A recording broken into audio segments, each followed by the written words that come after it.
Assalamualaikum warahmatullahi wabarakatuh. Selamat pagi, salam sejahtera untuk kita semua. Terima kasih kepada dosen pengampu mata kuliah Manajemen Pemasaran, Bapak Muhammad Setiadi SEMM CDMP. Pada kesempatan kali ini kami akan diskusikan hasil pemaparan materi dari kami, yaitu perencanaan pemasaran. Semoga penyampaian kami dapat dipahami dengan baik, tentunya menambah wawasan kita semua.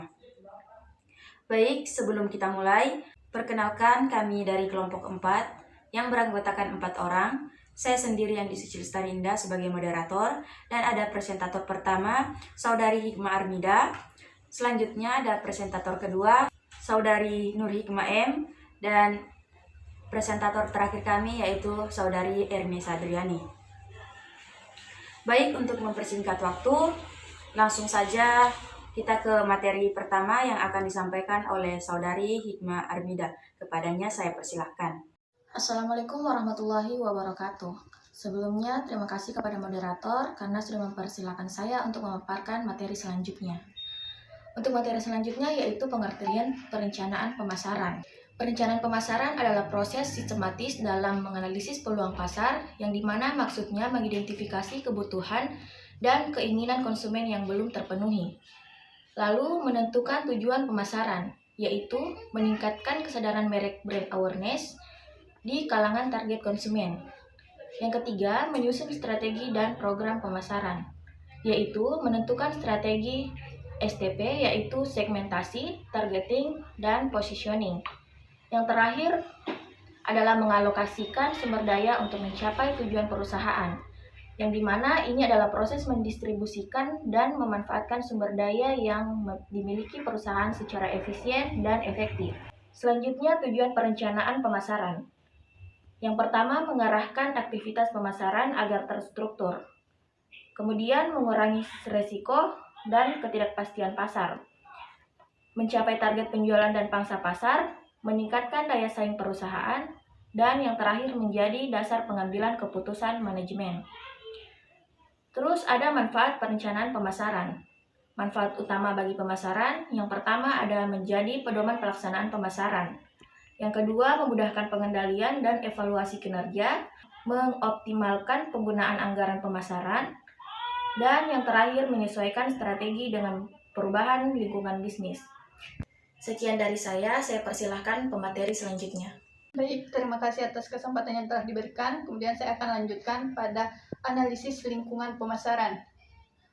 Analisis lingkungan pemasaran adalah proses untuk memahami sistem internal atau eksternal yang memengaruhi kegiatan pemasaran perusahaan. Kita bisa melihat dari dua lingkungan, yaitu lingkungan internal dan lingkungan eksternal. Lingkungan internal mencakup sumber daya perusahaan, struktur organisasi, dan kinerja produk dan merek. Kemudian pada lingkungan eksternal, pertama ada strength, kekuatan. Adalah keunggulan internal yang dimiliki perusahaan dan membuat lebih unggul dibanding pesaing. Kemudian ada weakness atau kelemahan, adalah keterbatasan internal yang dapat menghambat kinerja perusahaan. Kemudian ada opportunity atau peluang. Peluang berasal dari lingkungan eksternal yang dapat dimanfaatkan untuk mendukung pertumbuhan perusahaan. Kemudian yang terakhir ada threat atau ancaman. Adalah faktor eksternal yang dapat mengganggu atau merugikan perusahaan. Dengan memahami keempat unsur SWOT, perusahaan dapat menentukan strategi pemasaran yang lebih terarah. Kemudian kita lanjut ke STP atau segmentasi, targeting, dan positioning. Ini adalah konsep penting dalam pemasaran yang membantu perusahaan menentukan siapa target pasar yang ingin dicapai. Pada bagian segmentasi pasar adalah proses membagi pasar menjadi kelompok-kelompok yang memiliki kebutuhan, karakteristik, atau perilaku yang serupa. Dengan jenis segmentasi, pertama ada segmentasi geografis, segmentasi demografis, segmentasi psikografis, dan segmentasi perilaku. Kemudian pada bagian targeting adalah proses memilih segmen yang paling potensial, paling cocok dengan kemampuan perusahaan dan memberikan keuntungan terbesar. Kemudian yang terakhir ada positioning. Adalah cara perusahaan ingin agar produk dipandang oleh konsumen Positioning bertujuan untuk menciptakan citra yang kuat dan berbeda dari pesaing. Sekian dari saya berikan kepada presentator selanjutnya. Baik, Assalamualaikum warahmatullahi wabarakatuh. Terima kasih kesempatan diberikan kepada saya akan melanjutkan materi selanjutnya, yaitu penetapan tujuan pemasaran. Pada slide ini kita membahas tentang bagaimana penetapan tujuan pemasaran yang baik.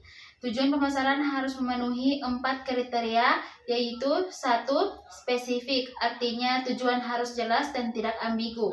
Yang kedua, terukur, artinya hasilnya bisa dihitung atau dievaluasi. Yang ketiga yaitu realistis, yaitu sesuai kemampuan dan kondisi perusahaan. Yang keempat, berbatas waktu, artinya ada tenggat atau batas waktu pencapaiannya. Contohnya seperti meningkatkan penjualan sebesar 15% dalam 1 tahun, menambah pangsa pasar sebesar 10%.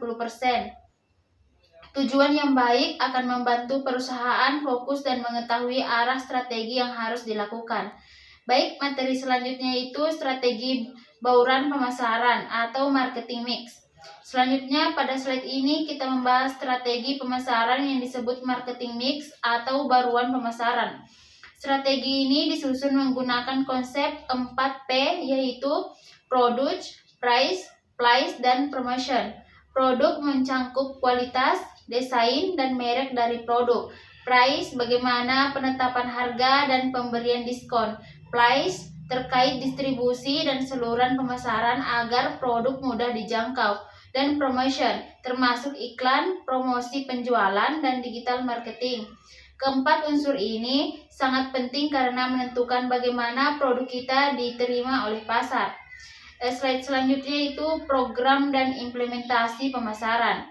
Pada tahap implementasi pemasaran, ada beberapa hal yang harus dilakukan, yaitu menyusun program kerja pemasaran secara terstruktur, menjadwalkan setiap kegiatan pemasaran agar berjalan teratur, menentukan anggaran yang diperlukan untuk setiap kegiatan, membagi tugas kepada anggota tim pemasaran sesuai perannya. Implementasi yang baik akan memastikan bahwa strategi yang sudah dibuat dapat berjalan dengan efektif. Baik, slide selanjutnya adalah slide terakhir, pengendalian dan evaluasi pemasaran. Pada slide ini kita masuk ke tahap pengendalian dan evaluasi pemasaran. Evaluasi penting dilakukan untuk membandingkan target dengan hasil nyata di lapangan, menilai apakah strategi pemasaran yang digunakan sudah efektif, mengidentifikasi jika ada penyimpangan atau masalah, menentukan tindakan perbaikan untuk periode berikutnya. Alat evaluasi yang sering digunakan antara lain laporan penjualan, data pangsa pasar, dan tingkat kepuasan pelanggan. Baik, mungkin itu saja yang dapat saya sampaikan. Saya kembalikan ke moderator. Baik, itulah tadi pemaparan materi dari kelompok kami. Jadi, dapat disimpulkan bahwa perencanaan pemasaran sangat penting karena membantu perusahaan menjalankan pemasaran secara terarah, efisien, dan mampu menghadapi persaingan pasar. Demikian presentasi dari kami, kurang dan lebihnya mohon dimaafkan. Wassalamualaikum warahmatullahi wabarakatuh.